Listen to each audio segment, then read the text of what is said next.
परमेश्वरः गुरु साक्षात् परब्रह्म तस्मै श्री गुरुवे नमः।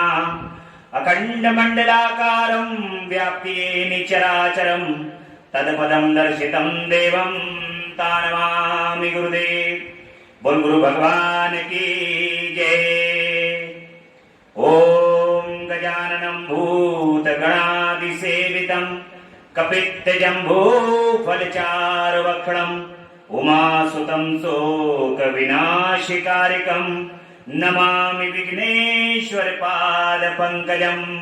बोल गणपति गजानन भगवान की जय।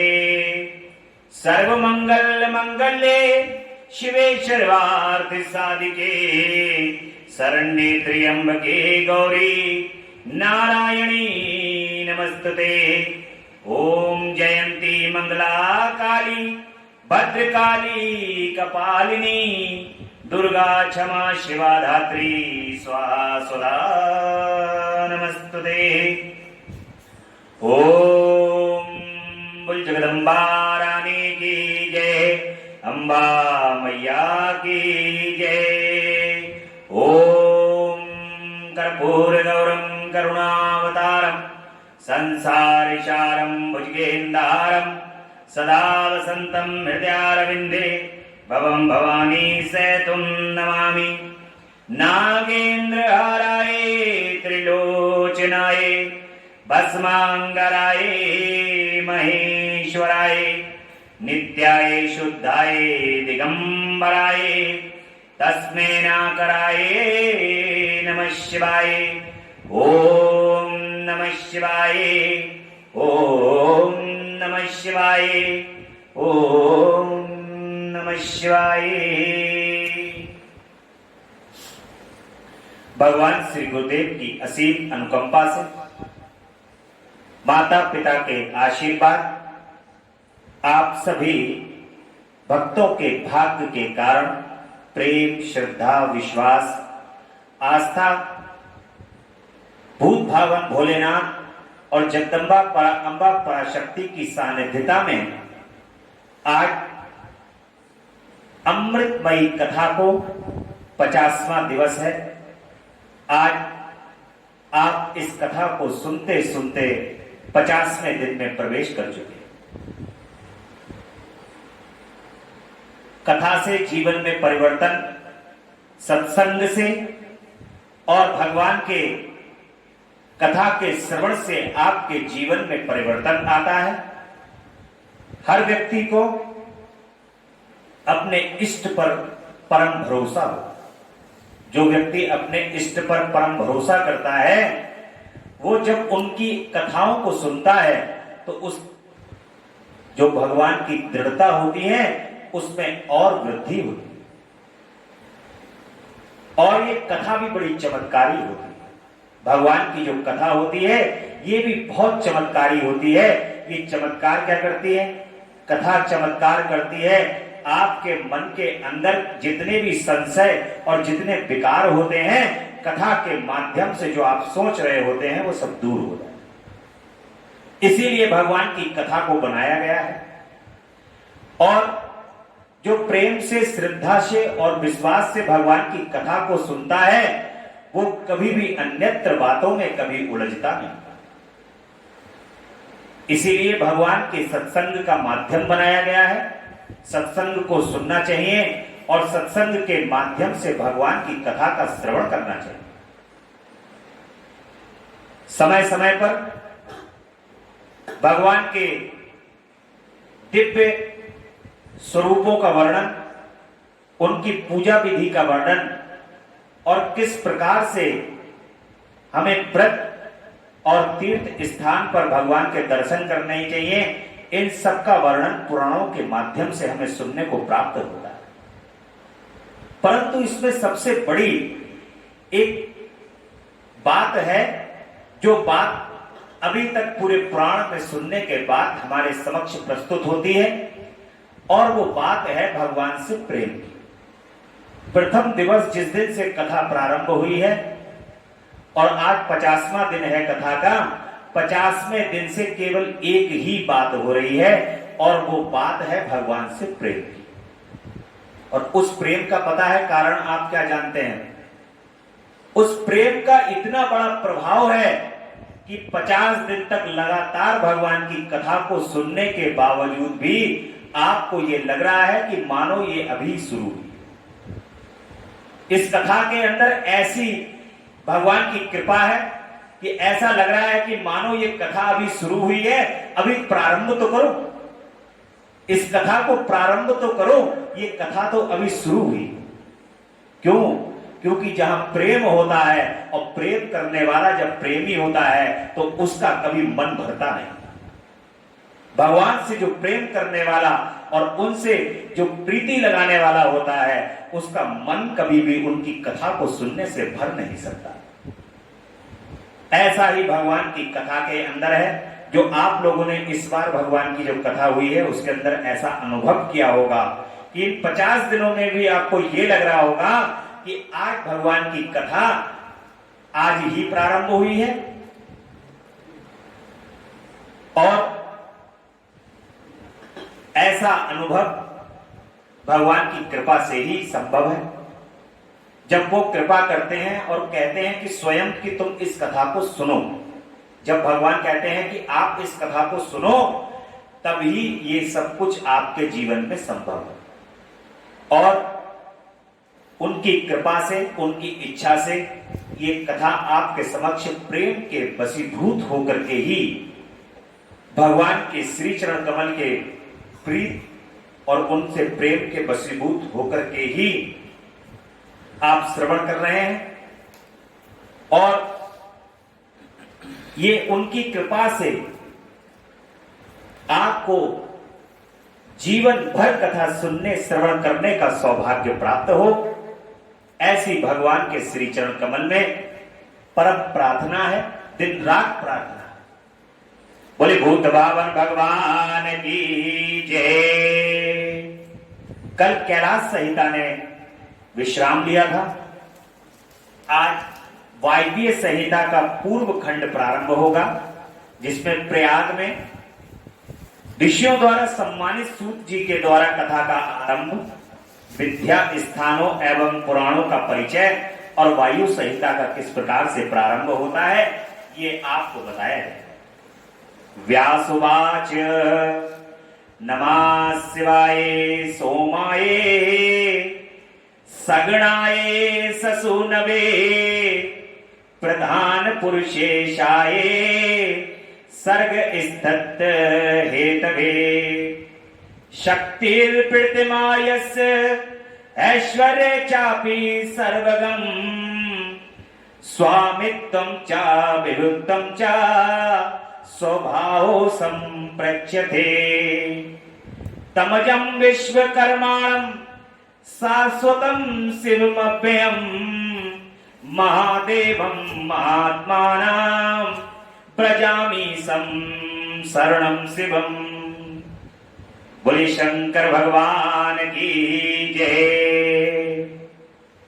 व्यास जी कहते हैं, जो जगत की सृष्टि, पालन और संहार हेतु तथा प्रकृति और पुरुष के ईश्वर हैं, उन प्रथम गण पुत्र त्रय तथा उमा सहित भगवान शिव को नमस्कार, जिनकी शक्ति की कहीं तुलना नहीं है और जिनका ऐश्वर्य सर्वत्र व्यापक है तथा स्वामित्व और विभुत्व जिनका स्वभाव कहा गया है, उन विश्व सृष्टा सनातन अजन्मा अविनाशी महान देव मंगलमय परमात्मा शिव की मैं शरण लेता। जो धर्म का क्षेत्र और महान तीर्थ है, जहां गंगा और यमुना का संगम हुआ है तथा जो ब्रह्मलोक का मार्ग है, उस प्रयाग में शुद्ध हृदय वाले सत्यव्रत परायण महातेजस्वी एवं महाभाग मुनियों ने एक महान यज्ञ का आयोजन किया।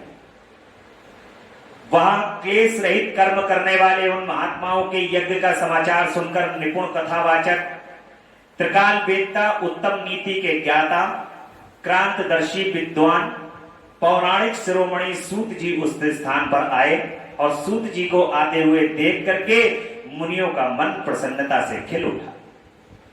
उन्होंने उनसे सांत्वनापूर्ण मधुर बातें कहकर उनकी यथा योग्य पूजा की। मुनियों द्वारा की हुई उस पूजा को ग्रहण करके सूत जी ने उनकी प्रेरणा से अपने लिए बताए गए उपयुक्त आसन को स्वीकार किया और उस समय महर्षियों ने अनुकूल वचनों द्वारा उनका सत्कार करते हुए उन्हें अत्यंत अभिमुख करके ये बात कही। ऋषि कहते हैं, शिव भक्त शिरोमणि महाबुद्धिमान महाभाग रोम हर्षण जी, आप सर्वज्ञ हैं और हमारे महान सौभाग्य से यहाँ पधारे हैं। तीनों लोकों में ऐसी कोई बात नहीं है जो आपको विदित ना हो। आप भाग्यवश हमें दर्शन देने के लिए स्वयं यहाँ आ गए। अतः अब हमारा कोई कल्याण किए बिना आपको यहाँ से व्यर्थ नहीं जाना चाहिए। इसलिए आप हमें शीघ्र वह पवित्र पुराण सुनाएं जो अत्यंत श्रवणीय, उत्तम तथा और ज्ञान से युक्त तथा वेदांत के सार सर्व संपन्न हो। वेदवादी मुनियों ने जब इस प्रकार प्रार्थना की तब सूत जी ने मधुर, न्याय युक्त एवं शुभ वचनों से उन्हें इस प्रकार उत्तर दिया। सूत जी कहते हैं कि महर्षियों, आपने मेरा सत्कार किया और मुझ पर कृपा की है। ऐसी दशा में आपसे प्रेरित होकर मैं आपके समक्ष महर्षियों द्वारा सम्मानित पुराण का भली भांति प्रवचन क्यों नहीं करूंगा। अब मैं महादेव, देवी पार्वती, कुमार स्कंद, गणेश जी, नंदी तथा सत्यवती कुमार साक्षात भगवान व्यास को प्रणाम करके उस परम पवित्र देवतुल्य पुराण की कथा कहूंगा जो शिव तत्व के ज्ञान का सागर है और भोग एवं मोक्ष रूपी फल देने वाला है। साक्षात साधन और विद्या के संपूर्ण स्थानों का पुराणों की संख्या और उसकी उत्पत्ति का विवरण दे रहा है। आप लोग मुझसे इस विषय को ध्यान पूर्वक सुने। 6 वेदांग, 4 वेद, मीमांस, विस्तृत न्यायशास्त्र, पुराण और धर्मशास्त्र, ये 14 विद्याएं हैं। इनके साथ आयुर्वेद, धनुर्वेद, गंधर्व वेद और उत्तम अर्थशास्त्र को भी गिन लिया जाए तो ये विद्याएं 18 हो जाती है। इन 18 विद्याओं के मार्ग एक दूसरे से भिन्न हैं। इन सबके निर्माता त्रिकालदर्शी विद्वान साक्षात भगवान शूलपाणी भगवान शिव हैं, ऐसा श्रुति का कथन है। संपूर्ण जगत के स्वामी उन भगवान शिव को जब समस्त संसार की सृष्टि करने की इच्छा हुई तब उन्होंने सबसे पहले अपने सनातन पुत्र साक्षात ब्रह्मा जी को उत्पन्न किया और अपने उन प्रथम पुत्र विश्वयोनि ब्रह्मा को परमेश्वर शिव ने जगत की सृष्टि का ज्ञान प्राप्त करने के लिए पहले सब ये विद्याएं की। उसके बाद उन्होंने पालन करने के लिए भगवान श्री हरि को नियुक्त किया और उन्होंने जगत की रक्षा के लिए शक्ति प्रदान की। वे भगवान विष्णु ब्रह्मा जी के भी पालक हैं। ब्रह्मा जी विद्या प्राप्त करके जब प्रजा की सृष्टि के विस्तार में लगे तब उन्होंने संपूर्ण शास्त्रों में पहले पुराण को ही स्मरण किया और फिर उन्हीं को वे प्रकाश में लाए। पुराणों के प्रकट होने के अनंतर उनके 4 मुखों से चारों वेदों की उत्पत्ति हुई। पुराणों वेदों का प्रादुर्भाव हुआ, फिर उन्हीं के मुख से संपूर्ण शास्त्रों की प्रवृत्ति हुई। द्वापर में भगवान श्री हरि सत्यवती के गर्भ से उसी तरह प्रकट हुए जैसे अरणी से आग प्रकट होती। उस समय उनका नाम श्री कृष्ण द्वैपायन हुआ और मुनिवर श्री कृष्ण द्वैपायन ने वेदों की संक्षिप्त करके उन्हें 4 भाग में विभक्त किया। इस प्रकार 4 भागों में वेदों का व्यास विस्तार करने से लोक में वेद व्यास के नाम से विख्यात हुए। इसी तरह उन्होंने पुराणों के संक्षिप्त करके 4 लाख श्लोकों में से सीमित किया। आज भी देवलोक में पुराणों का विस्तार कोटि श्लोकों में है जो 6 अंगों और उपनिषदों सहित 4 वेदों को तो जानता है किंतु पुराण नहीं जानता, वह श्रेष्ठ विद्वान नहीं हो सकता। इसलिए इतिहास और पुराणों से वेदों की व्याख्या करें। जिसका ज्ञान बहुत कम है अर्थात जो पौराणिक ज्ञान से शून्य है, ऐसे पुरुष वेद यह सोचकर डरता है कि यह मुझ पर प्रहार कर बैठेगा। सर्ग प्रतिसर्ग, वंश, मनमंत्र और वंशानुचरित ये पुराण के 5 लक्षण हैं। छोटे और बड़े भेद से 18 पुराण बताए। वे 18 पुराण देखिए, आप हिंदू सनातन धर्म होने के साथ आपको यह पता होना चाहिए कि हमारे क्या हैं 18 पुराण और वे 18 पुराण 4 वेद 18 पुराण। 18 पुराण कौन कौन से हैं? ब्रह्म पुराण पहला पुराण है ब्रह्म पुराण। दूसरा पुराण है विष्णु पुराण, तीसरा पुराण है भागवत पुराण, चौथा पुराण ब्रह्म पुराण पहला पुराण, दूसरा पुराण पद्म पुराण, तीसरा पुराण विष्णु पुराण, चौथा पुराण शिव पुराण, पांचवा पुराण भागवत पुराण, छठा पुराण भविष्य पुराण, सातवां पुराण नारद पुराण, आठवां पुराण मार्कंडेय पुराण, नवा पुराण अग्नि पुराण और 10वां पुराण ब्रह्म वैवर्त पुराण, 11वां पुराण लिंग पुराण और 12वां पुराण बाराहा पुराण और 13वां पुराण स्कंद पुराण, 14वां पुराण वामन पुराण और 15वां पुराण कूर्म पुराण है, 16वां पुराण मत्स्य पुराण, 17वां पुराण गरुड़ पुराण और 18वां पुराण ब्रह्मांड पुराण। यह पुराणों का पवित्र क्रम है। इसमें शिव पुराण चौथा है जो भगवान शिव से संबंध रखता है और सब मनोरथों का साधक है। इस ग्रंथ की श्लोक संख्या 1 लाख है और ये 12 संहिताओं में विभक्त है। इसका निर्माण साक्षात भगवान शिव ने ही किया है तथा इससे धर्म प्रतिष्ठित है। वेद व्यास ने इस 1 लाख श्लोक वाले शिव पुराण को संक्षिप्त करके 24,000 श्लोकों का कर दिया है। इसमें 7 संहिताएं हैं। पहली विंध्येश्वर संहिता, दूसरी रुद्र संहिता, तीसरी शतरुद्र संहिता, चौथी कोटि रुद्र संहिता, 5वीं उमा संहिता, छठी कैलाश संहिता और 7वीं वायव्य संहिता। इस प्रकार इसमें 7 ही संहिताएं हैं। विंध्येश्वर संहिता में 2000, रुद्र संहिता में 10,500, शतरुद्र संहिता में 2,180, कोटि रुद्र संहिता में 2,240 और उमा संहिता में 1,840, कैलाश संहिता में 1,240 और वायव्य संहिता में 4,000 श्लोक। इस परम पवित्र शिव पुराण को आप लोगों ने सुन लिया है। केवल 4,000 श्लोकों की वायव्य संहिता रह गई है जो 2 भागों में युक्त है। इसका वर्णन मैं करूंगा। जो वेदों का विद्वान ना हो उससे इस उत्तम शास्त्र का वर्णन नहीं करना चाहिए। जो पुराणों को ना जानता हो और इसकी पुराण श्रद्धा ना हो उससे भी इस कथा को नहीं कहनी चाहिए। जो भगवान शिव का भक्त हो, शिवोक्त धर्म का पालन करता हो और दोष दृष्टि से रहित हो, उस जांचे बूझे हुए धर्मात्मा शिष्य को ही इसका उपदेश देना चाहिए। जिनकी कृपा से मुझको पुराण संहिता का ज्ञान है उन अमित तेजस्वी भगवान व्यास को नमस्कार है।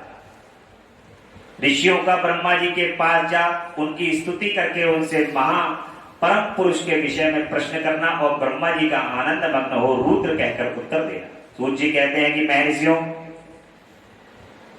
आप पहले अनेक कल्पों के बारंबार बीतने पर सुदीर्घ काल के पश्चात यह सब वर्तमान कल्प उपस्थित हुआ और सृष्टि का कार्य आरंभ हुआ। जब जीवों का साधक कर्म, कृषि, गोरक्षा और वाणिज्य की प्रतिष्ठा हुई तथा प्रजा वर्ग के लोग सजग एवं सचेत हो गए, तब 6 कुलों में उत्पन्न हुए महर्षियों में परस्पर बहस चढ़ गई।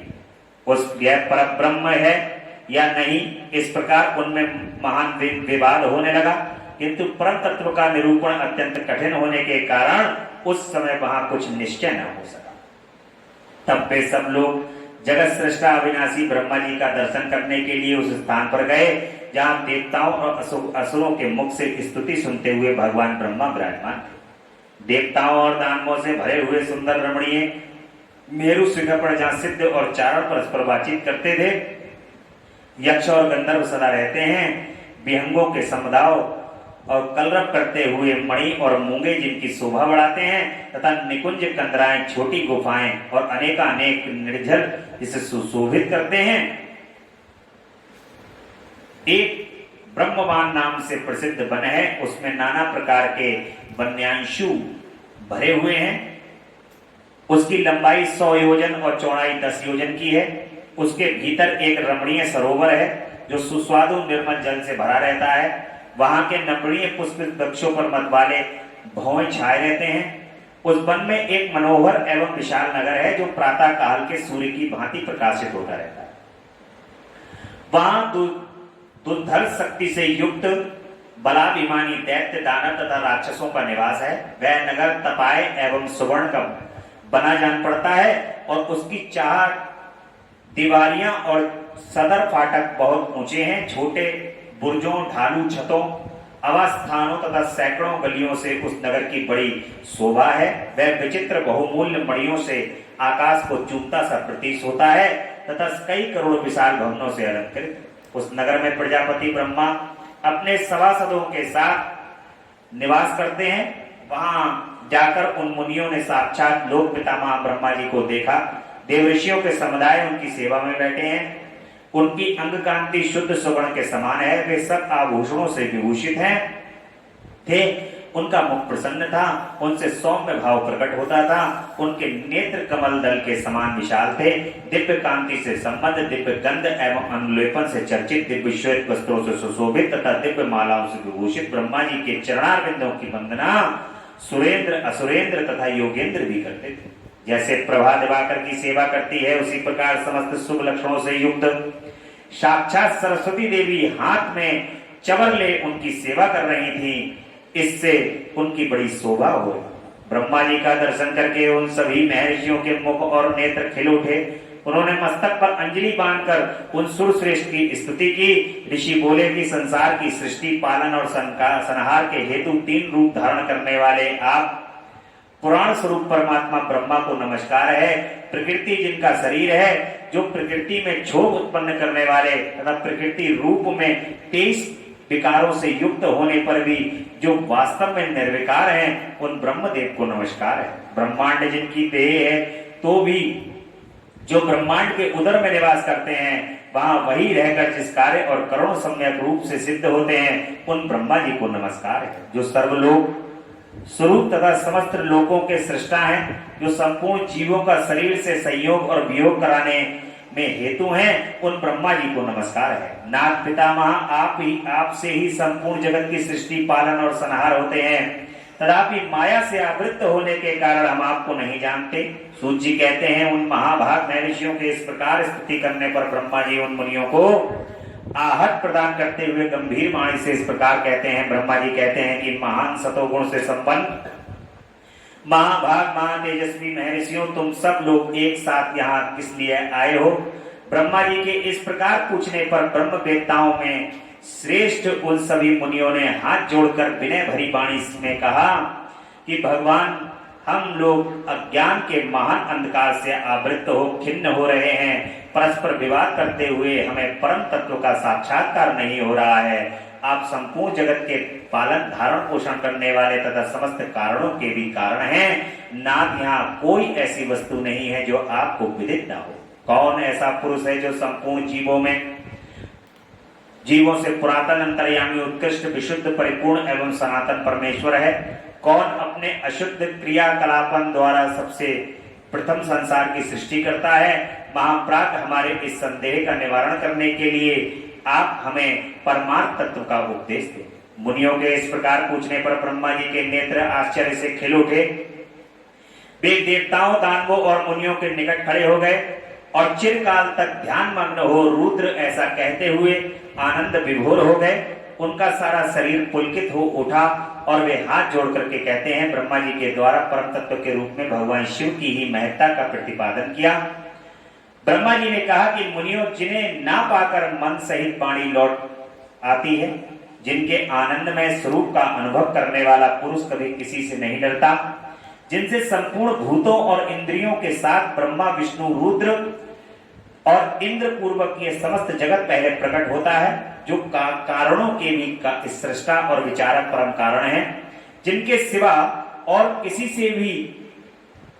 से भी जगत की उत्पत्ति नहीं होती, संपूर्ण ऐश्वर्य से संपन्न होने के कारण जो स्वयं ही सर्वेश्वर नाम धारण करते हैं, सब मुमुक्षु जिन शंभु का अपने हृदय आकाश के भीतर ध्यान करते हैं, जिन्होंने सबसे पहले मुझे ही अपने पुत्र के रूप में उत्पन्न किया और मुझे ही संपूर्ण वेदों का ज्ञान दिया, जिनके कृपा प्रसाद से मैंने ये प्रजापति का पद प्राप्त किया है, जो ईश्वर अकेले ही वृक्ष की भांति निश्चल भाव से प्रकाशमान आकाश में विराजमान है, जिन परम पुरुष परमात्मा से यह संपूर्ण जगत परिपूर्ण है, जो अकेले ही बहुत से निष्क्रिय जीवों के शासक एवं उन्हें सक्रियता प्रदान करने वाले हैं, जो महेश्वर एक जीव को अनेक रूप में परिणित कर देते हैं, जो सबका शासन करने वाले ईश्वर इन जीवों सहित इन समस्त लोगों को वश में रखते हैं। सब रूपों में जो एकमात्र भगवान रुद्र ही हैं, दूसरा कोई नहीं, जो सदा ही मनुष्य के हृदय में भली भांति प्रविष्ट होकर स्थित है, जो स्वयं संपूर्ण विश्व को देखते हुए भी दूसरों से कदापि लक्षित नहीं होते, और जो सदा समस्त जगत के अधिष्ठाता हैं, जो अनंत शक्तिशाली एकमात्र भगवान रुद्र काल से युक्त समस्त कारणों पर भी शासन करते हैं, जिनके लिए न दिन है न रात्रि है, जिनके समान भी कोई नहीं है, फिर अधिक तो हो ही कैसे सकता है, जिनकी ज्ञान बल और क्रिया रूप पराशक्ति स्वाभाविक एवं नित्य है, जो इस क्षर विनयाशील अव्यक्त प्रकृति तथा अमृत स्वरूप अक्षर अविनाशी जीव आत्मा पर शासन करते हैं। उनका निरंतर ध्यान करने से मन को उनमें लगाए रहने से तथा उन्हीं के तत्व की भावना करते हुए उनमें तन्मय रहने से जीव अंत में उन्हीं को प्राप्त हो जाता है। फिर तो सारी माया अपने आप दूर हो जाती है। उनके पास ना तो बिजली प्रकाश करती है और न सूर्य तथा चंद्रमा ही अपनी प्रभा फैलाते, अपितु उन्हीं के प्रकाश से ये संपूर्ण जगत प्रकाशित होता है। ऐसा सनातन श्रुति का कथन है। एकमात्र महादेव महेश्वर को ही अपना आराध्य देव जानना चाहिए। उनसे श्रेष्ठ दूसरा कोई पद उपलक्ष्य नहीं होता। ये स्वयं ही सबके आदि हैं, किंतु इनका ना आदि है ना अंत है। ये स्वभाव से ही निर्मल स्वतंत्र परिपूर्ण स्वेच्छाधीन तथा चराचर स्वरूप है। इनका शरीर आप प्राकृतिक है। ये श्रीमान महेश्वर लक्ष्य और लक्षण से रहित हैं। ये नित्य युक्त होकर सबको बंधन से मुक्त करने वाले हैं और काल की सीमा से परे रहकर काल को प्रेरित करने वाले हैं। ये सबके ऊपर निवास करते हैं, स्वयं ही सबके आवस्थान है, सर्वज्ञ हैं तथा 6 प्रकार के अवधा से युक्त इस परिपूर्ण जगत के पालक हैं। उत्तरोत्तर उत्कृष्ट भूतों से वे परम उत्कृष्ट हैं। उनसे बढ़कर दूसरा कोई नहीं है। अनंत आनंद स्वरूपी मकरंद का पान करने वाले मधुव्रत अखंड ब्रह्मांडों को मसलकर मुंडित मृदंड के समान कर देने की कला में पंडित हैं। उदारता, वीरता, गंभीरता और मधुरता के महासागर हैं।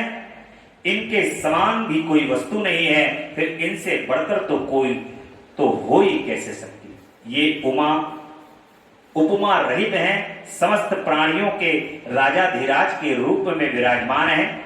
ये ही सृष्टि के प्रारंभ में अपने अद्भुत क्रियाकलाप द्वारा इस संपूर्ण जगत की सृष्टि करते हैं और अंत काल में ये फिर इन्हीं में लीन होते हैं। सब प्राणी इन्हीं के बस में हैं। यही सबको विभिन्न कार्यों में नियुक्त करने वाले हैं। परा भक्ति ही इनका दर्शन होता है, अन्य किसी प्रकार से कभी नहीं। व्रत, संपूर्ण दान, तपस्या और नियम, इन सब साधनों को पूर्व काल में सत्पुरुषों ने भाव शुद्धि तथा अनुराग की उत्पत्ति के लिए ही बताया था, इसमें संशय नहीं है। मैं भगवान विष्णु, रुद्रदेव तथा दूसरे देवता एवं असुर आज भी उग्र तपस्या के द्वारा उनके दर्शन की इच्छा रखते हैं। धर्म भ्रष्ट, मूढ़, दुष्ट और घृणित आचार विचार वाले लोगों को उनका दर्शन होना असंभव है। भक्तजन भीतर और बाहर भी उन्हीं का पूजन एवं ध्यान करते हैं। ये रूप 3 प्रकार का है, स्थूल, सूक्ष्म और इन दोनों से परे। हम सब देवता आदि जिन रूप को प्रत्यक्ष देखते हैं वह स्थूल है और सूक्ष्म रूप का दर्शन केवल योगियों को होता है। और उससे भी परे जो नित्य ज्ञान स्वरूप आनंदमय तथा अविनाशी भगवत स्वरूप है, वह उनमें निष्ठा रखने वाले भजन परायण भक्तों की ही दृष्टि में आता है। भगवत व्रत का आश्रय लेने वाले भक्त ही उसको देख पाते हैं। इस विषय में गुहतर एवं उत्कृष्ट साधन है भगवान शिव के प्रति भक्ति। जो इस भक्ति से युक्त है वह संसार बंधन से मुक्त हो जाता है, इसमें संदेह नहीं है। वह भक्ति भगवान शिव की कृपा से ही उपलब्ध होती है।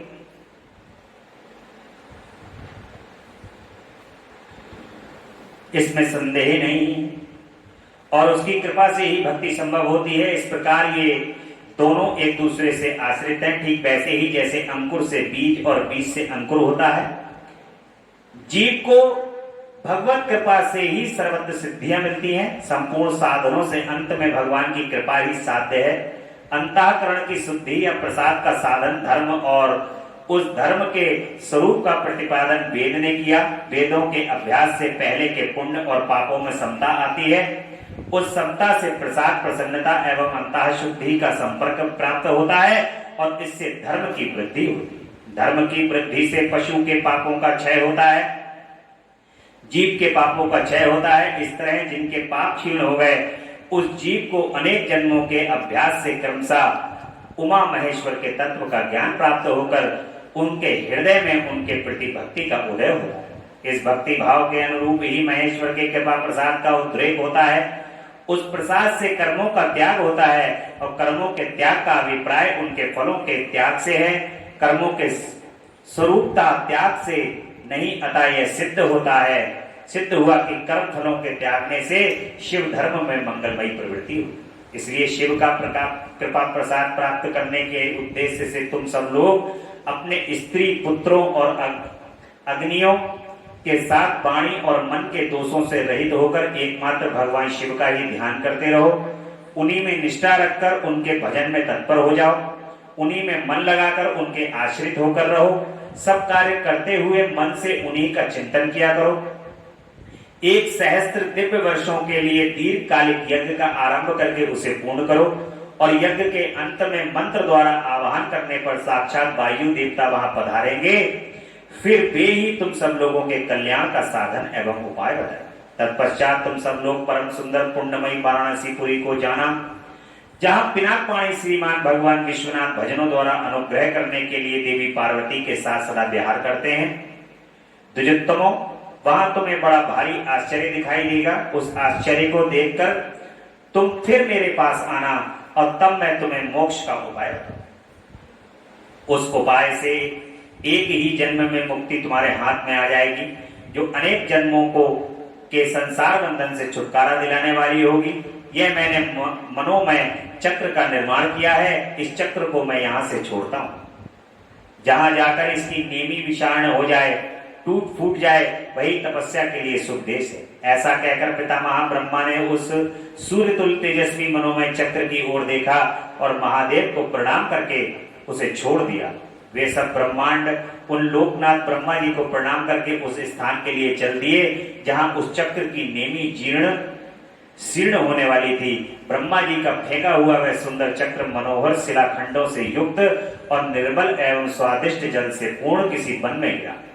उस चक्र की नेमी के शीर्ण होने से वह भूमि पूजित वन नेमी के नाम से विख्यात हुआ और अनेक यक्ष, गंधर्व और विद्याधर वहां आकर रहने लगे। पूर्व काल में जगत की सृष्टि की इच्छा रखने वाले विश्व सृष्टा एवं गाहकपद अग्नि के उपासक ब्रह्मज्ञ प्रजापतियों ने वही दिव्य ज्ञान का आरंभ किया था। वही शब्द शास्त्र, अर्थशास्त्र तथा न्याय शास्त्र के ज्ञाता विद्वान महर्षियों ने शक्ति ज्ञान और क्रिया के योग द्वारा शास्त्रीय विधि का अनुष्ठान किया था।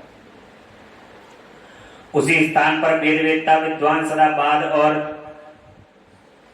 जल्प के बल से युक्त वचनों द्वारा अतिवाद करने वाले वेद बहिष्कृत नास्तिकों को पराजित करते थे।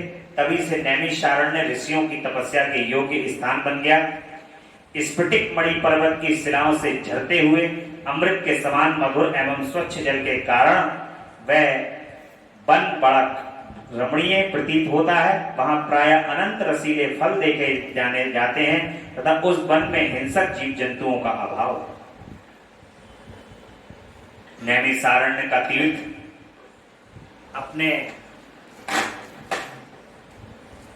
बरेली शहर से नैमिषारण्य बहुत पास में है और ब्रह्मा जी ने जिस चक्र को दिया था वो चक्र कहा कि जहां पर ये चक्र गिर जाएगा वहीं पर आप समझ लीजिएगा ये तप स्थली है और ये नैमिषारण्य के नाम से प्रसिद्ध हुई। नैमिषारण्य में दीर्घ सत्र के अंत में मुनियों के पास वायु देवता का आगमन हुआ।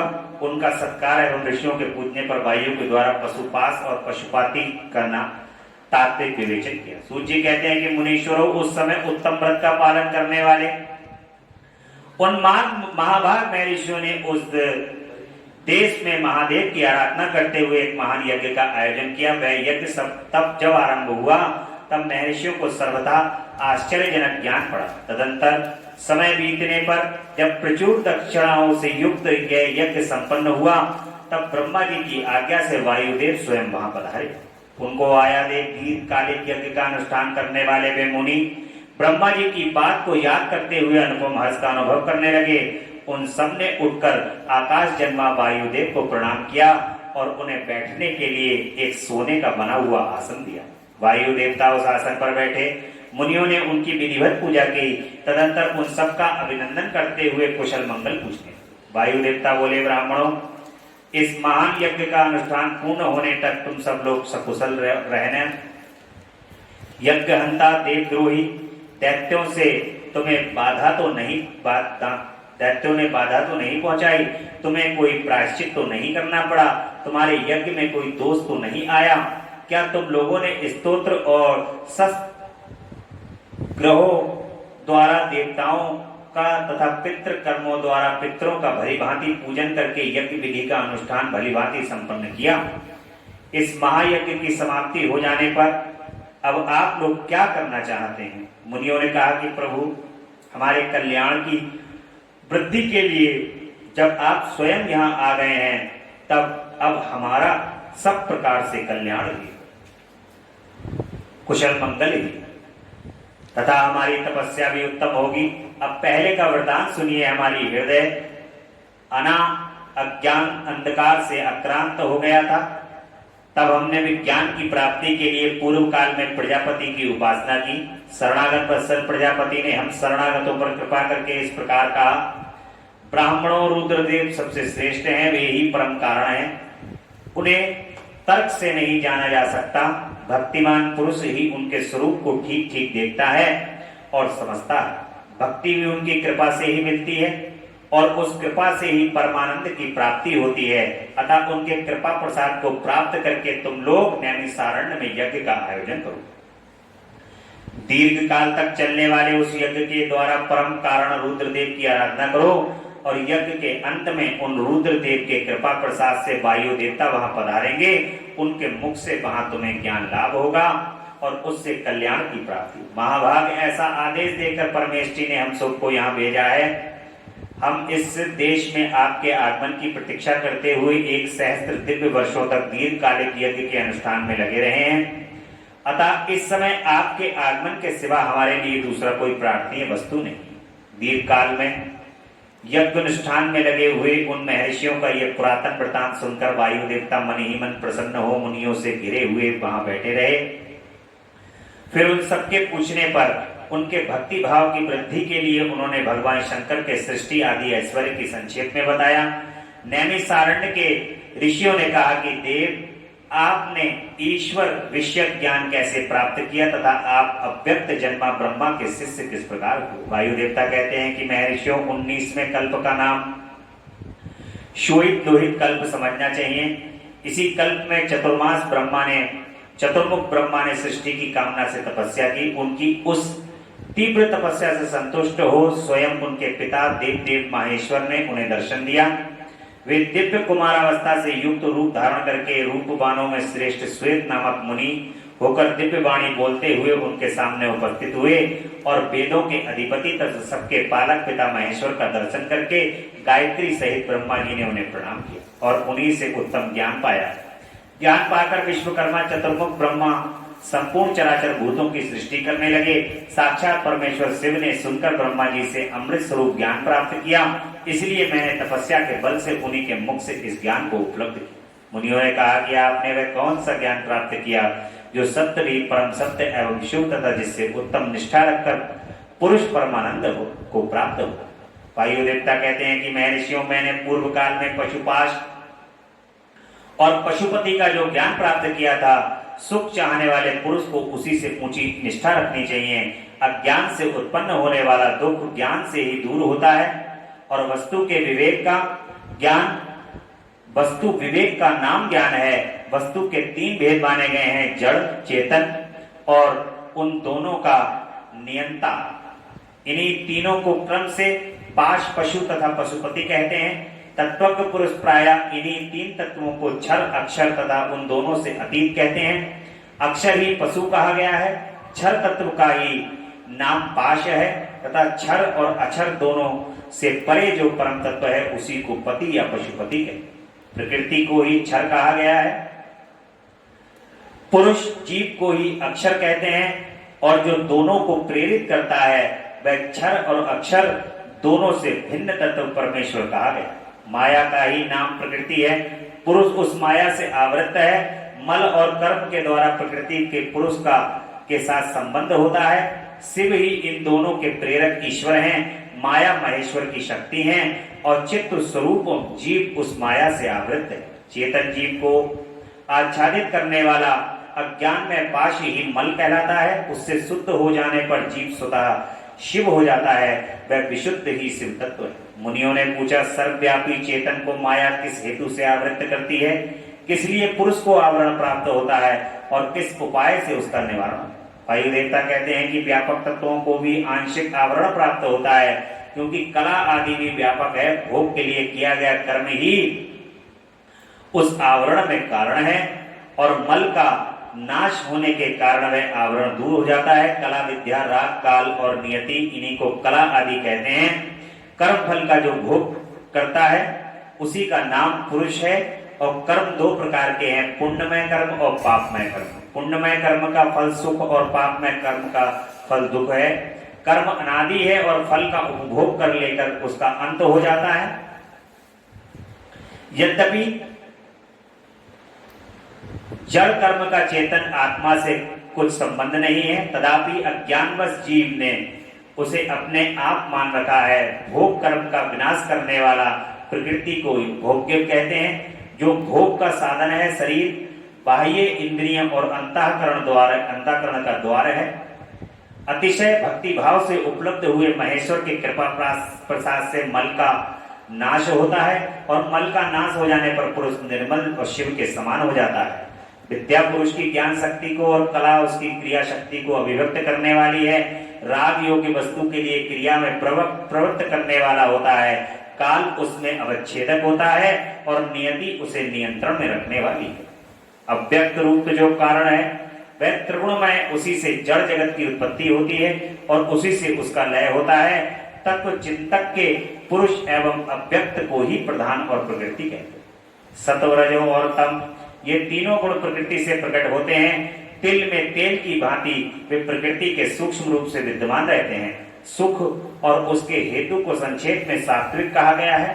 दुख और उसके हेतु राजस कार्य हैं। जड़ता और मोह में तमोगुण के कार्य हैं। सात्विकी वृत्ति ऊर्ध्व को ले जाने वाली, तामसी वृत्ति अधोगति में डालने वाली तथा राजसी वृत्ति मध्यम स्थिति में रखने वाली है। 5 तन्मात्राएं, 5 भूत, 5 ज्ञानेन्द्रियां, 5 कामेंद्रियां तथा प्रधान चित्त, महत्व, अहंकार और मन, ये 4 अंतःकरण सब मिलकर 24 तत्व होते हैं। इस प्रकार संक्षेप से ही विकार रहित अव्यक्त का वर्णन किया गया है। कारणावस्था में रहने पर ही इसे अव्यक्त कहते हैं और शरीर आदि के रूप से जब वह कार्य अवस्था को प्राप्त होता है तब उसकी व्यक्त संज्ञा उसी ठीक तरह जैसे कारणावस्था में स्थित होने पर जिसे हम मिट्टी कहते हैं, वही कार्यावस्था में घट आदि नाम धारण कर लेती है और घट आदि कार्य मृतिका आदि कारण से अधिक भिन्न नहीं है। उसी प्रकार शरीर आदि व्यक्त पदार्थ अव्यक्त से अधिक भिन्न नहीं है। इसलिए एकमात्र अव्यक्त ही कारण करण उनका आधारभूत शरीर तथा भोग्य वस्तु है, दूसरा कोई नहीं। देखिए यहां पर जो वर्णन किया गया है वो वर्णन है भगवान की परम शक्ति और उनकी भक्ति का यहां पर वर्णन किया गया है। वायु देवता जो हैं वह भगवान शिव की महत्ता को बता रहे हैं। ब्रह्मा जी से जो उन्होंने वर्णन को सुना है वो वर्णन आज वायु देवता जो हैं वो नैमिषारण्य में आकर के सभी ऋषियों को और मुनियों को सुना रहे हैं और वो कह रहे हैं कि जिस प्रकार से मिट्टी होती है, मिट्टी घड़े का रूप ले लेती है, बर्तन का रूप ले लेती है, अनेक अनेक रूप ले लेती है, उसी प्रकार शिव भी जब उनकी इच्छा होती है तो वो नाना प्रकार के रूपों को ले लेते हैं, परंतु उसका तत्व जो है वो तो मिट्टी ही है। तो मिट्टी का ढेर है और मिट्टी के ढेर से नाना प्रकार के रूप वो मिट्टी ले लेती है। कभी घड़ा बन जाती है, कभी प्याला बन जाती है, कभी प्याली बन जाती है, कभी दीपक बन जाती है। मिट्टी जो है, लेकिन उसका मूल जो है वो मिट्टी ही है, ऐसा बताया गया है। और उनकी कृपा से ही सब कुछ समझ में आता है, वरना जब प्रभु की कृपा नहीं होती तो कुछ भी समझ में नहीं आता। जब भगवान कृपा करते हैं तभी सब कुछ समझ में आता है, अन्यथा कुछ समझ में नहीं आता। मुनियों ने पूछा, प्रभु बुद्धि, इंद्रिय और शरीर से व्यतिरिक्त किसी आत्मा नामक वस्तु की वास्तविक स्थिति कहाँ है? वायु देवता कहते हैं कि महर्षियों, सर्वव्यापी चेतन का वृद्धि इंद्रिय और शरीर से पार्थक्य अवश्य है। आत्मा नामक कोई पदार्थ निश्चय ही विद्यमान है, परंतु उसकी सत्ता में किसी हेतु की उपलब्धि बहुत ही कठिन है। सत्पुरुष बुद्धि, इंद्रिय और शरीर को आत्मा नहीं मानते, क्योंकि स्मृति, बुद्धि का ज्ञान अनियत है तथा उससे संपूर्ण शरीर का एक साथ अनुभव नहीं। इसलिए वेदों और वेदांतों में आत्मा को पूर्वानुभूत विषयों का स्मरण करता संपूर्ण ज्ञेय पदार्थों में व्यापक अंतर्यामी कहा जाता है। यह ना स्त्री है, ना पुरुष है, और ना ही नपुंसक है, ना ऊपर है, ना अगल बगल में है, ना नीचे है, और ना ही स्थान विशेष में है। यह संपूर्ण चल शरीर में अविचल निराकार एवं अविनाशी रूप में स्थित है। ज्ञानी पुरुष निरंतर विचार करने से ये आत्म तत्व का साक्षात कर पाते हैं। पुरुष का जो वह शरीर कहा गया है, इससे बढ़कर अशुद्ध, पराधीन, दुखमय और अस्थिर दूसरी कोई वस्तु नहीं। शरीर ही सब विपत्तियों का मूल कारण है। इससे युक्त हुआ पुरुष अपने कर्म के अनुसार सुखी, दुखी और मूढ़ होता है। जैसे पानी से नीचा हुआ खेत अंकुर उत्पन्न करता है, उसी प्रकार अज्ञान से अवलापित हुआ कर्म नूतन शरीर को जन्म देता है। ये शरीर अत्यंत दुखों के आलय माने जाते हैं। इनकी मृत्यु अनिवार्य होती है। भूतकाल में कितने ही शरीर नष्ट हो गए और अब भविष्य काल में सहस्त्रों शरीर आने वाले हैं। वे सब आकर सब जीर्ण शीर्ण हो जाते हैं जब पुरुष उन्हें छोड़ देता है। कोई भी जीवात्मा किसी भी शरीर में अनंत काल तक रहने का अवसर नहीं पाती। यहाँ स्त्रियों, पुत्रों और बंधु बांधवों से जो मिलन होता है, वह पथिक को मार्ग में मिले हुए दूसरे पथिकों के समागम के समान है। जैसे महासागर में एक काष्ठ कहीं से और दूसरा काष्ठ कहीं से बहता हुआ आता है, वे दोनों काष्ठ कहीं थोड़ी देर के लिए मिल जाते हैं और फिर मिलकर बिछड़ जाते हैं, उसी प्रकार प्राणियों का यह समागम भी संयोग वियोग से युक्त है। ब्रह्मा जी से लेकर स्थावर प्राणियों तक सभी जीव पशु कहे गए हैं। उन सभी पशुओं के लिए ही ये दृष्टांत या दर्शन शास्त्र कहा गया है। यह जीव पासों में बंधता और सुख दुख भोगता है, इसलिए पशु कहलाता है। यह ईश्वर की लीला का साधन भूत है, ऐसा ज्ञानी महात्मा कहते हैं। महेश्वर की महत्ता का प्रतिपादन वायु देवता करते हैं। वायु देवता कहते हैं कि महर्षियों, इस विश्व का निर्माण करने वाला कोई पति है जो अनंत रमणीय गुणों का आश्रय कहा गया है। वही पशुओं को पास से मुक्त करने वाला है। उसके बिना संसार की सृष्टि कैसे हो सकती है? किंतु पशु अज्ञानी और पाश अचेतन है। प्रधान परमाणु आदि जितने भी जड़ तत्व हैं, उन सब का कर्ता वह पति है। यह बात स्वयं समझ में आ जाती है। किसी बुद्धिमान या चेतन कारण के बिना इस जड़ तत्वों का निर्माण कैसे संभव है? पशु पाश और पति का जो वास्तव में पृथक पृथक स्वरूप है, उसे जानकर ही ब्रह्मवेत्ता पुरुष योनि से युक्त होता है।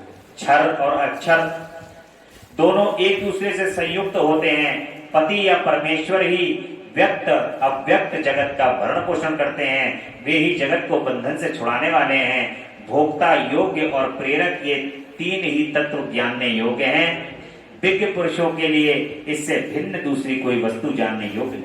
सृष्टि के आरंभ में एक ही रुद्रदेव विद्यमान रहते हैं, दूसरा कोई नहीं होता। वे ही इस जगत की सृष्टि करके इसकी रक्षा करते हैं और अंत में सबका संहार कर डालते हैं। उनके सब और नेत्र हैं, सब और मुख हैं, सब और भुजाएं हैं और सब और चरण हैं। ये ही सबसे पहले देवताओं में ब्रह्मा जी को उत्पन्न करते हैं। श्रुति कहती है कि रुद्रदेव सबसे श्रेष्ठ महान ऋषि हैं। मैं इस महान अमृत स्वरूप अविनाशी पुरुष परमेश्वर को जानता हूं। इनकी अंग कांति सूर्य के समान ही है।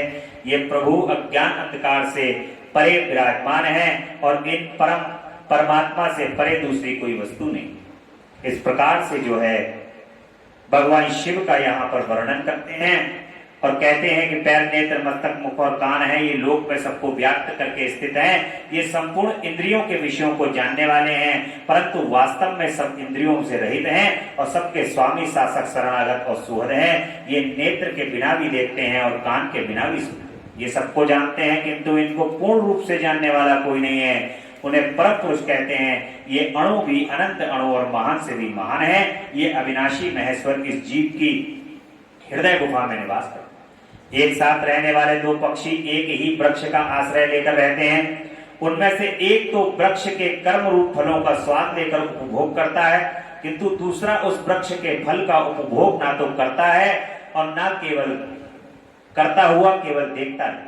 जीवात्मा इस वृक्ष के प्रति आसक्ति में डूबा हुआ है, अतः मोहित होकर शोक करता है। वह जब कभी भगवत कृपा से भक्तों से परम कारणवश परमेश्वर का और उनकी महिमा का साक्षात्कार कर लेता है, तब शोक रहित हो सुखी हो जाता है। छंद यज्ञ कृत तथा भूत, वर्तमान और भविष्य संपूर्ण विश्व को वह माया भी रचता है और माया से ही उसमें प्रविष्ट होकर रहता है। प्रकृति को ही माया समझना चाहिए और महेश्वर ही वह माया भी है। ये विश्वकर्मा महेश्वर ही परम देवता परमात्मा है, जो सबके हृदय में विराजमान है। उन्हें जानकर ही पुरुष परमानंद में अमृत का अनुभव करता है। ब्रह्मा से भी श्रेष्ठ असीम एवं अविनाशी परमात्मा में विद्या और अविद्या दोनों गूढ़ भाव से स्थित हैं। विनाशशील जड़ से जड़ को ही यहाँ अविद्या कहा गया है और अविनाशी जीव को विद्या नाम दिया। जो उन दोनों विद्या और अविद्या पर शासन करते हैं, वे महेश्वर उनसे सर्वदा भिन्न विलक्षण है। ये प्रतापी महेश्वर इस जगत में समष्टि भूत और इंद्रिय वर्ग एक जाल को अनेक प्रकार से रचकर इनका विस्तार करते हैं। इस प्रकार से वायुदेव जो हैं, वो भगवान शिव का जो वर्णन पूर्व में किया गया है, उसी प्रकार से भगवान शिव का यहाँ पर वर्णन कर रहे हैं कि वे माया से रहित हैं, किसी के बस में नहीं आने वाले, निर्गुण हैं। भगवान शिव का बड़ा सुंदर यहाँ पर उन्होंने वर्णन किया है और स्वामी समस्त गुणों के शासक तथा संसार बंधन को छुड़ाने वाले, जिन परम देव ने सबसे पहले ब्रह्मा जी को उत्पन्न किया और स्वयं उन्हें वेदों का ज्ञान दिया, उन्हें स्वरूप विषयक बुद्धि को उत्पन्न स्व विषय बुद्धि को प्रसन्न करने वाले उन परमेश्वर शिव को जानकर मैं इस संसार बंधन से छूटने के लिए उनकी शरण में जाता हूं। ये वेदांत शास्त्र का परम गोपनीय ज्ञान है। पूर्व कल्प में मुझे इसका उपदेश किया गया था। मैंने बड़े भारी सौभाग्य से ब्रह्मा जी के मुख से इस ज्ञान को पाया था और शम दम से रहित हो उसे इस परम उत्तम ज्ञान का उपदेश नहीं देना चाहिए। जो अपना पुत्र सजातारी तथा शिष्य न हो, उसे भी नहीं देना चाहिए। जिनकी परम देव परमेश्वर में परम भक्ति, जैसे परमेश्वर में परमेश्वर है, वैसे ही गुरु में भी है। उन महात्मा पुरुष के हृदय में ही ये बताए हुए रहस्य में अर्थ प्रकाशित होते हैं। अतः संक्षेप में से यह सिद्धांत की बात सुनो। भगवान शिव प्रकृति और पुरुष से परे हैं। वे ही सृष्टि काल में जगत को रचते और संहार काल में पुनः सबको आत्मसात कर लेते। ब्रह्मा जी की मूर्छा और मुख से रुद्रदेव का प्राकट्य होता है। तदंतर काल महिमा प्रलय ब्रह्मांड की स्थिति तथा सर्ग आदि का वर्णन करके वायु देवता ने कहा कि पहले ब्रह्मा जी ने 5 मानस पुत्रों को उत्पन्न किया जो उनके ही समान थे। उनके नाम थे, ये आप कथा सुन चुके हैं, सनत नंदन, सनत कुमार। इस प्रकार से ब्रह्मा जी की ये जो कथा है वो आप पूर्व में जो पीछे किस प्रकार से ब्रह्मा जी ने सृष्टि की रचना की है, इस कथा को आप सुन चुके हैं। भगवान रुद्रदेव किस प्रकार से आकर के उनको उपदेश देते हैं और भगवान रुद्र के ब्रह्मा जी के मुख से भगवान रुद्र किस प्रकार से प्रकट होते हैं, इस कथा को भी आप पूर्व में सुन चुके हैं। ब्रह्मा जी के द्वारा अर्धनारीश्वर स्वरूप की स्तुति और स्तोत्र की महिमा, इस कथा को भी आप पूर्व में सुन चुके हैं। और महादेव जी के शरीर से देवी का प्राकट्य और देवी के भूमध्य भाग से शक्ति का प्रादुर्भाव, इस कथा को भी आप पूर्व में सुन चुके हैं। जो वायु देवता ब्रह्मा जी के कहने से ही लगातार आपको सुनने को प्राप्त हो रही है। माता पार्वती की तपस्या, एक व्याघ्र, उनकी कृपा, ब्रह्मा जी का उनके पास आना और देवी के साथ उनकी वार्तालाप करना, ये कथा भी आप उनकी गौरी देवी की व्याघ्र को अपने साथ ले जाने और ब्रह्मा जी से आज्ञा को मांगना, ये वाली कथा भी आप पूर्व में सुन चुके हैं।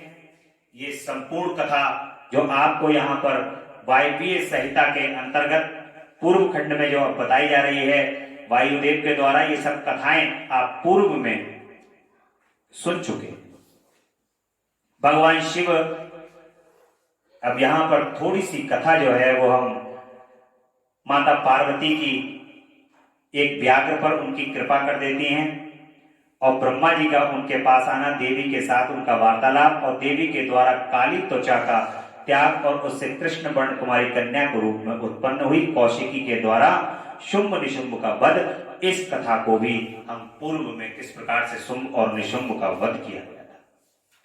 मंदराचल पर्वत पर गौरी देवी का स्वागत महादेव जी के द्वारा उनके और उत्कृष्ट स्वरूप एवं अविच्छेद संबंध पर प्रकाश देवी के साथ आए हुए व्याघ्र को उनका गणाध्यक्ष बनाकर अंतःपुर के द्वार पर सोम नंदी नाम से प्रतिष्ठित करना, इस कथा को हम अभी सुनेंगे। ऋषियों ने पूछा, अपने शरीर को दिव्य गौरवर्ण से युक्त बनाकर गौरी गिरजा कुमारी देवी पार्वती जब मंदरांचल प्रदेश में प्रवेश किया तब वे पति से किस प्रकार मिली? प्रवेश काल में उनके भवन द्वार पर रहने वाले गणेश्वरों ने क्या किया तथा महादेव ने भी उन्हें देखकर उस समय उनके साथ कैसा बर्ताव किया? वायु देवता ने कहा कि जिस प्रेम गर्भित रस के द्वारा अनुरागी पुरुष के मन का हरण हो जाता है, उस परम रस का ठीक ठीक वर्णन करना असंभव है। द्वारपाल बड़ी उतावली से राह देखते हुए उनके साथ ही महादेव भी देवी के आगमन के लिए उत्सुक थे। तब वे भवन में प्रवेश करने लगे, तब शंकित हो उन प्रेम जनित भावों से उनकी ओर देखने लगे। देवी भी उनकी ओर उन्हीं भाव से देख रही थी। उस समय उस भवन में रहने वाले श्रेष्ठ पार्षदों ने देवी की वंदना की। फिर देवी ने विनय युक्त वाणी द्वारा भगवान त्रिलोचन को प्रणाम किया। वे प्रणाम करके अभी उठ ही नहीं पाई थी कि परमेश्वर ने उन्हें दोनों हाथों से पकड़कर उन्हें आनंद के साथ हृदय से लगा लिया और फिर मुस्कुराते हुए वे एक टक नेत्रों से उनके मुख चंद्र की सुधा का पान करने लगे। फिर उनसे बातचीत करने के लिए उन्हें पहले अपनी ओर से वार्ता आरंभ की। देवादिदेव महादेव कहते हैं कि सर्वांग सुंदरी प्रिय, क्या तुम्हारी वह मनोदशा दूर हो गई जिसके रहते हुए तुम्हारे क्रोध के कारण मुझे अनुनय विनय का कोई भी उपाय नहीं सूझता था। यदि साधारण लोगों की भांति हम दोनों में भी एक दूसरे के अप्रिय का कारण विद्यमान है, तब तो इस चराचर जगत का नाश हुआ ही समझना चाहिए। भगवान शिव कहते हैं कि जैसे साधारण लोगों की तरह हमारी तुम्हारी लड़ाई हो जाए और फिर बोलचाल ना हो, अगर ऐसा ना हो तो ये चराचर जगत ही नष्ट हो जाएगा। मैं अग्नि के मस्तक पर स्थित हूं और तुम सोम के, हम दोनों में ही यह अग्नि सोमात्मक जगत प्रतिष्ठित है। जगत के हित के लिए स्वेच्छा से शरीर धारण करके विचरने वाले हम दोनों के वियोग में यह जगत निराधार हो जाएगा। इससे शास्त्र और युक्ति से निश्चित किया हुआ दूसरा हेतु भी है। ये स्थावर जंगम जगत वाणी और अर्थमय ही है। तुम साक्षात वाणी में अमृत और मैं अर्थ में परम उत्तम अमृत हूं। ये दोनों अमृत एक दूसरे से विलग कैसे हो सकते हैं? तुम मेरे स्वरूप का बोध करने वाली विद्या हो और मैं तुम्हारे दिए हुए विश्वासपूर्ण बोध से जानने योग्य परमात्मा हूं। भगवान कह रहे हैं, भगवान शंकर की जगदम्बा, तुम विश्वासपूर्ण बोध से जाने योग्य, मैं तुम्हारे कारण ही मैं परमात्मा के रूप में जाना जाता हूं। लोग मुझे परमात्मा के नाम से जानते हैं। शक्ति अगर नहीं होगी तो परमात्मा को जानने की क्षमता किसी में होगी। इसलिए मैं अपने प्रयत्न से जगत की सृष्टि और संहार नहीं करता। एकमात्र आज्ञा से ही सबकी सृष्टि और संहार उपलब्ध होते हैं। वह अत्यंत गौरवपूर्ण आज्ञा तुम ही हो। वो कहते हैं कि जब तुम आज्ञा करती हो तभी मैं सृष्टि की संहार करता हूं। ऐश्वर्य का एकमात्र सार आज्ञा है, क्योंकि वही स्वतंत्रता का लक्षण है और आज्ञा से वियुक्त होने पर मेरा ऐश्वर्य कैसा होगा? हम लोगों का एक दूसरे से विलग होकर रहना कभी संभव नहीं। माता जी से कह रहे हैं कि हम दोनों एक दूसरे से बिलक कभी रह नहीं सकते, और जब तक तुम आज्ञा नहीं दोगी तब तक मैं इस संसार का संहार नहीं कर सकता। और ऐसा देवताओं के कार्य की सिद्धि के उद्देश्य से ही मैंने उस समय उस दिन लीला पूर्वक व्यक्त वचन कहा था। तुम्हें भी तो यह बात अज्ञात नहीं थी, फिर तुम कुपित कैसे होगी? भगवान शंकर कह रहे हैं माता जी से, फिर आप कुपित कैसे हो गए? अतः यही कहना पड़ता है कि तुमने मुझ पर भी जो क्रोध किया था वह त्रिलोकी की रक्षा के लिए ही था, क्योंकि तुम में ऐसी कोई बात नहीं है जो जगत के प्राणियों का अनर्थ करने वाली। इस प्रकार प्रिय वचन बोलने वाले साक्षात परमेश्वर शिव के प्रति श्रृंगार रस के सारभूत भावों को प्राकृतिक जन्म भूमि देवी पार्वती अपने पति को कही हुई ये मनोहर बात सुनकर इसे सत्य जानकर मुस्कुराकर कह गई। लज्जावश कोई उत्तर ना दे सकी, केवल कौशिकी के यश का वर्णन छोड़कर और कुछ उन्होंने नहीं कहा। देवी ने कौशिकी के विषय में जो कुछ कहा उसका वर्णन कर। देवी कहती हैं कि भगवान, मैंने जिस कौशिकी की सृष्टि की है उसे क्या आपने नहीं देखा है? वैसी कन्या ना तो इस लोक में हुई है और ना होगी। यूं कहकर देवी ने उसे विंध्य पर्वत पर निवास करने तथा समरांगण में शंभु और शुंभ और निशुंभ का वध करके उन पर विजय पाने का प्रसंग सुनाकर उनसे बल पराक्रम का वर्णन। साथ ही यह भी बताया कि वह उपासना करने वाले लोगों को सदा प्रत्यक्ष फल देती हैं तथा निरंतर लोगों की रक्षा करती हैं। इस विषय में ब्रह्मा जी आपको आवश्यक बातें बताएंगे। उस समय इस प्रकार बातचीत करती हुई देवी की आज्ञा से ही एक सखी ने उस व्याघ्र को लाकर उसके सामने खड़ा कर दिया और उसे देखकर देवी कहने लगी कि देव, ये व्याघ्र मैं आपके लिए भेंट में लाई हूं, आप इसे देखिए। इसके समान मेरा उपासक दूसरा कोई नहीं है। इससे दुष्ट जंतुओं के समूह में मेरे तपोवन की रक्षा की थी। यह मेरा अत्यंत भक्त है और अपने रक्षणात्मक कार्य में मेरा विश्वास पात्र बन गया है। मेरी प्रसन्नता के लिए ये अपना देश छोड़कर यहाँ आ गया है। महेश्वर, यदि मेरे आने से आपको प्रसन्नता हुई है और यदि आप मुझसे अत्यंत प्रेम करते हैं तो मैं चाहती हूँ कि नंदी की आज्ञा से मेरे अंतपुर के द्वार पर अन्य रक्षकों के साथ उन्हीं के चिन्ह धारण करके यहाँ सदा स्थित रहे। अब माता जी ने अपना शेर बुला लिया है। माता जी कह रही हैं, नंदी का और शेर का बैल, जैसे संसार के अंदर अगर देखो तो बैल का और शेर दोनों आपस में कौन है? बैल है। परंतु मां कह रहे हैं भगवान शिव से कि इसको जो है वो रक्षक बनाकर द्वार पर खड़ा कर दो। इसने मेरी बहुत सेवा करी, नंदी से पूछ लो, आज्ञा ले लो। वायुदेव कहते हैं देवी के इस मधुर और अंततो गत्वा प्रेम बढ़ाने वाले शुभ वचन को सुनकर महादेव ने कहा कि मैं बहुत प्रसन्न हूं। फिर तो वह व्याघ्र उसी क्षण लचकती हुई स्वर्ण जलित बेंत की छड़ी और रत्नों से जड़ित विचित्र कवच और सर्प की सी आकृति वाली छुरी तथा रक्ष कोचित वेश धारण करे हुए गणाध्यक्ष के पद पर प्रतिष्ठित दिखाई दिया। वो भी गणाध्यक्ष हो गया। मां के पास जो जाएगा वो गणाध्यक्ष ही होना है, उसको तर जाना है। माता ने कृपा करके उसको भी द्वार पर लगा। माता करती क्या है? भगवान शिव से आज्ञा लेती है कि आ गया प्रभु, ऐसा करो इसको भी लगा दो, ये मेरे पास आया है इसको भी कहीं लगा दो। भगवान शंकर भोले वाले भूतनाथ भूत भावन भोलेनाथ कहते हैं जगदम्बा की प्रसन्नता के लिए कहीं जगदम्बा प्रसन्न ना हो जाएं, और भोलेनाथ कहते हैं कि लगा लो मां, जहां लगाना है वहां तुम लगा लो, क्योंकि तुमसे मना करूंगा तो तुम कुपित हो जाओगी। इसलिए जगदम्बा जो है वो भगवान शिव से पूछती हैं और भगवान शिव कहते हैं कि तथास्तु, जैसा है वैसा कर दो और इसको लगा दो।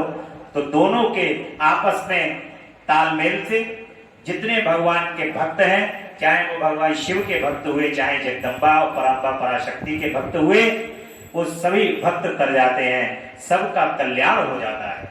और सब जितने भी भगवान के और मां के एक ही बात है, भक्त हैं, वो सब स्थान कहां पाते हैं?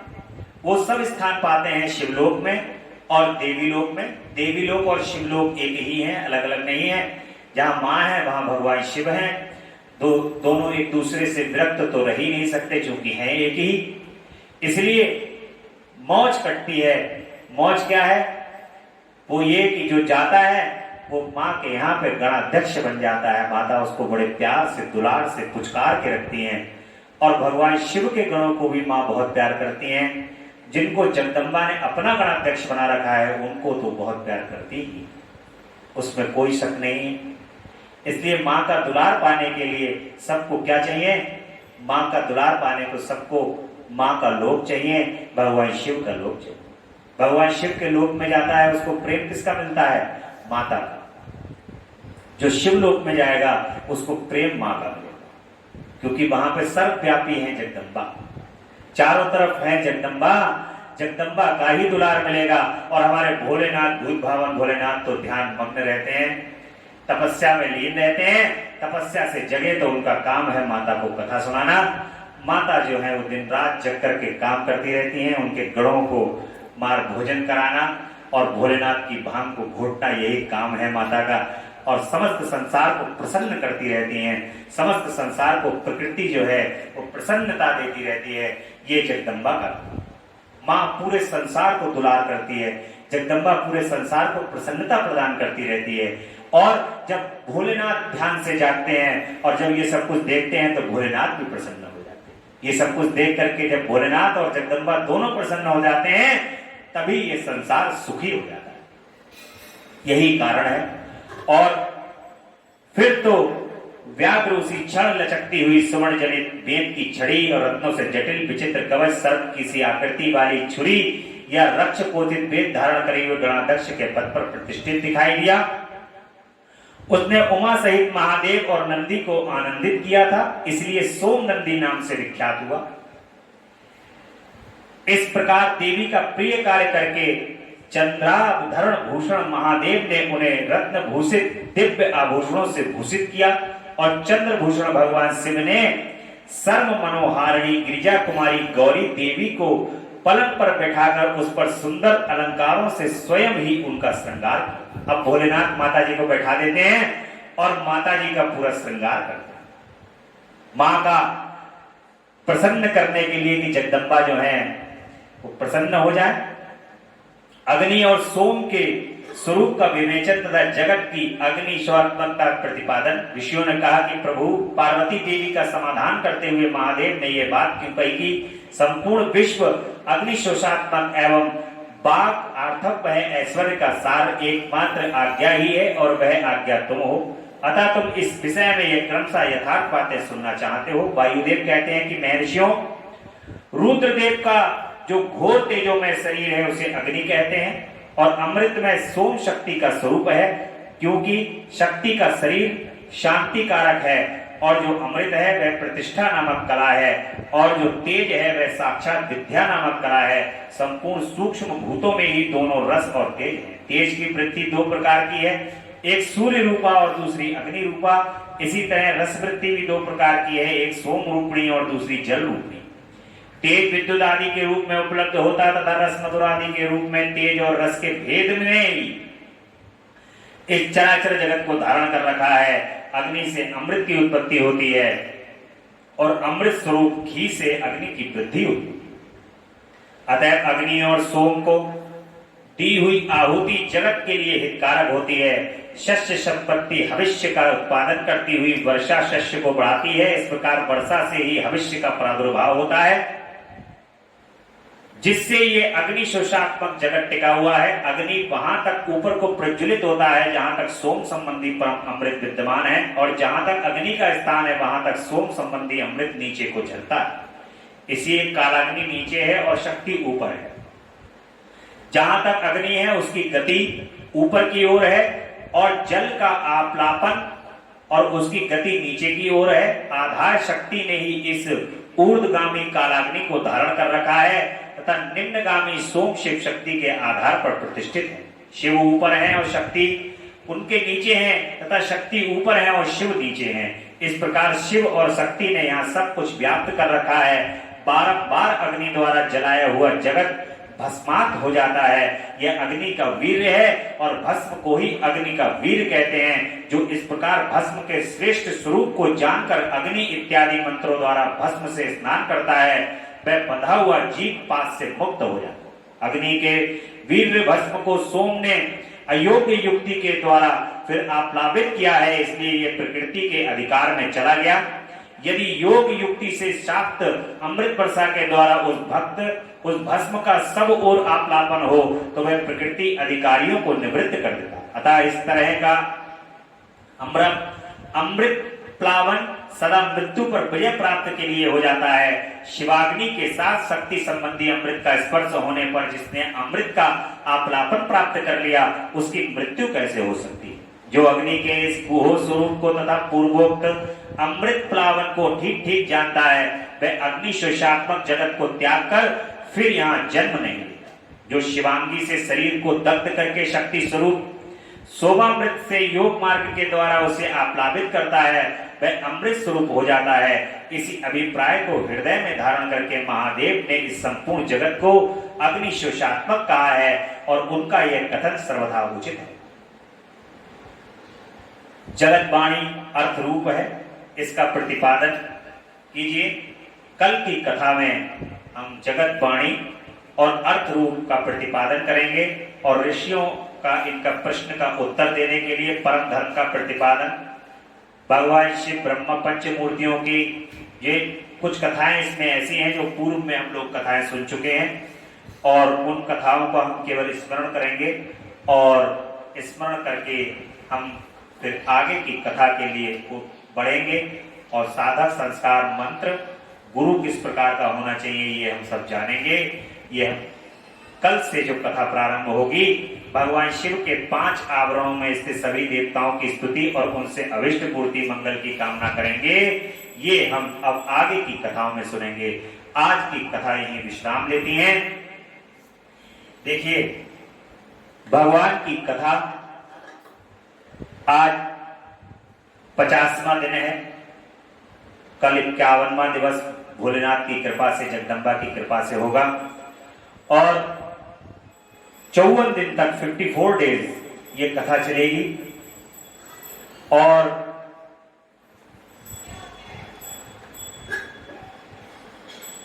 दो दिन 27, 26 और 27 अगस्त को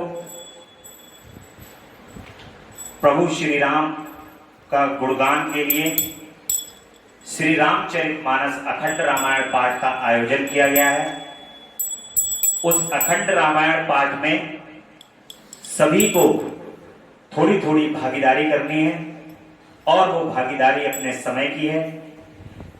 जिस भक्त को जिस समय पर भी समय हो वो उस समय पर आकर के, अब ऐसा भी नहीं हो कि सभी एक ही समय पर आ जाएं, जैसा जैसा जिसको समय हो वो उस समय पर आकर के अपने द्वारा पढ़ी जो रामचरितमानस है। वैसे तो जिन लोगों ने इस कथा को निरंतर बैठ करके सुना है उनको श्री रामचरितमानस का पाठ करना चाहिए, सुनना चाहिए और तभी भगवान शिव की इसी में प्रसन्नता है। भगवान शिव श्री रामचरितमानस को सुनकर के अत्यंत प्रसन्न होते हैं। भगवान राम चूंकि उनके इष्ट हैं और भगवान राम के इष्ट भगवान शिव है। ये कथा भगवान शिव की शिव पुराण के माध्यम से हो रही है। भगवान राम भी इस कथा को सुन रहे हैं। आपने देखा होगा साथ में भगवान राम को भी स्थापित किया गया है। भगवान राम भी हैं। जहां शिव कथा होती है वहां पर भगवान राम इस कथा को जरूर सुनते हैं आकर के, क्योंकि उनको बड़ा आनंद होता है। और जब राम कथा होती है तो उस कथा में अनायास किसी न किसी रूप में भगवान शिव भी पहुंचते हैं। इसलिए दोनों भगवान शिव और भगवान राम एक दूसरे के पूरक हैं। भगवान राम के स्मरण के बिना भगवान शिव का स्मरण कैसे किया जा सकता है और शिव के स्मरण के बिना भगवान राम का कैसे किया जा सकता है? ऐसा तो संभव ही नहीं है। इसलिए 2 दिन 27, 26 और 27 तारीख को भगवान का बड़ा प्रसन्न चित्त और आनंद चित्त के मन से उनकी श्री रामचरितमानस के पाठ को करेंगे। 24 घंटे ये पाठ भगवान की कृपा से होगा और शनिवार वाले दिन सुबह श्री रामचरितमानस के पूजन के बाद पाठ को प्रारंभ करा जाएगा। रविवार की सुबह पाठ का विश्राम होगा। उसके पश्चात आपकी भगवान की जो यहाँ पर पुण्यमयी कथा 54 दिन से चल रही है, उस कथा का विश्राम भी होगा। साथ साथ में रामचरितमानस की कथा का विश्राम, रामचरितमानस का विश्राम होगा। उसके बाद शिव महापुराण की 54 दिन से चलने वाली कथा का भी विश्राम होगा। तत्पश्चात भगवान का छोटा सा हवन होगा और उसके अंदर उनका याद किया जाएगा। उसके पश्चात कन्या पूजन होगा और कन्या पूजन के बाद भगवान की ये जो पुण्यमयी कथा जो आप सुन रहे हैं, इसका विश्राम हो जाएगा। और उसके अगले दिन भूत भावन भोलेनाथ की कृपा से सोमवार वाले दिन प्रदोष काल में, प्रदोष का दिन होगा, पूर्ण दिन प्रदोष का दिन है। उस दिन आप सभी भक्त लोग अपने अपने हाथों से भगवान के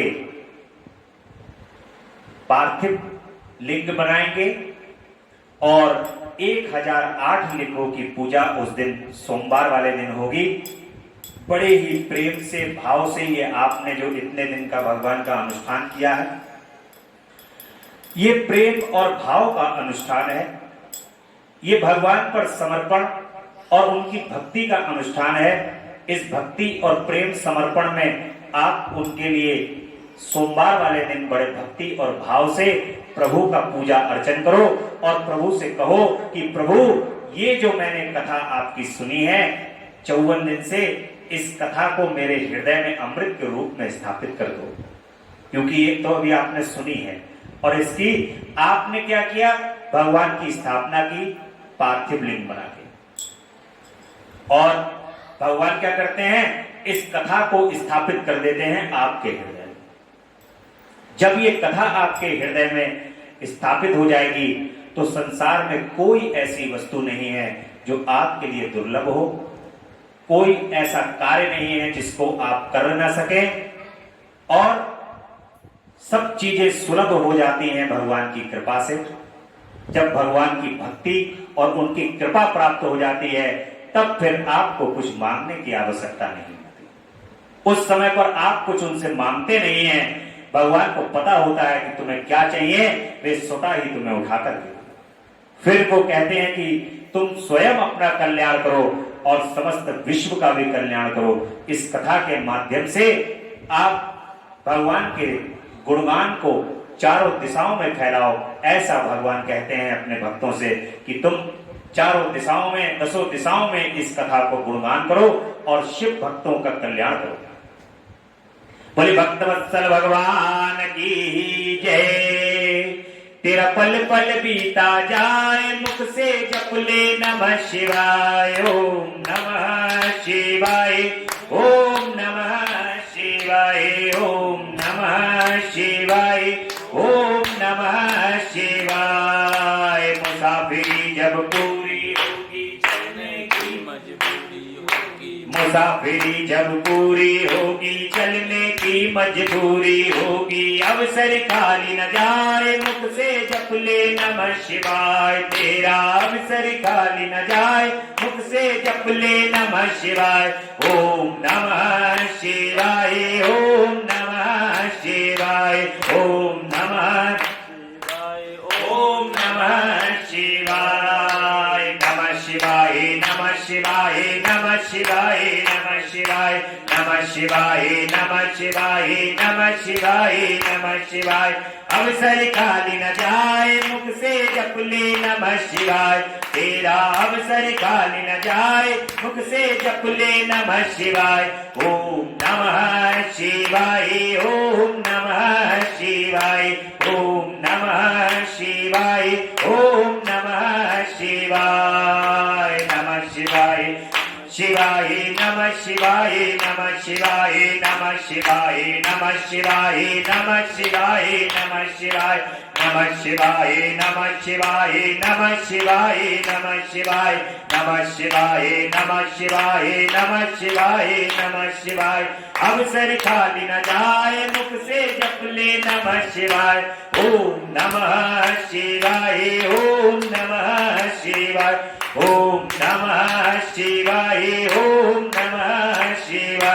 बोले हर हर महादेव, हर हर महादेव, हर हर महादेव। शिव शंभु कैलाशपति जगदम्बा रानी